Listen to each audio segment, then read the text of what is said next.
उत्तर प्रदेश सरकारने शेतकऱ्यांसाठी कर्जमाफी जाहीर केल्यानंतर आता राज्यातील शेतकऱ्यांना देखील कर्जमाफीची आस लागलेली आहे। यंदा चांगला पाऊस झाल्यानंतर उत्पन्न देखील बंपर आलंय, मात्र पिकाला भावच नसल्यामुळे शेतकऱ्यांच्या हाती काहीही लागलेलं नाही। त्यातच डोक्यावरचं कर्ज जसेच्या तसं असल्यामुळे सरकारकडून मिळणारी कर्जमाफी ही यातूनच बाहेर काढू शकेल असं शेतकऱ्यांना वाटतंय। 2008 साली झालेल्या कर्जमाफीने अनेक शेतकऱ्यांना दुर्दैवाच्या फेऱ्यातून वाचवलं होतं। त्याचप्रमाणे यंदा देखील कर्जमाफी व्हावी अशी मागणी शेतकऱ्यांकडूनही केली जाते।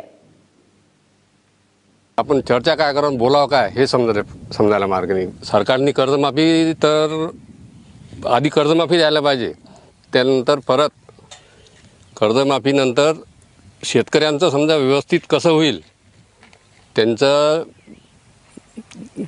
त्यांची समजा पिळवणूक नाही झाली पाहिजे, बाकी गोष्टी झाल्या नाही पाहिजे आणि त्यांची उन्नती कशी व्हावी या गोष्टीतून बाकी उपाययोजना पण व्यवस्थित करायला हव्या।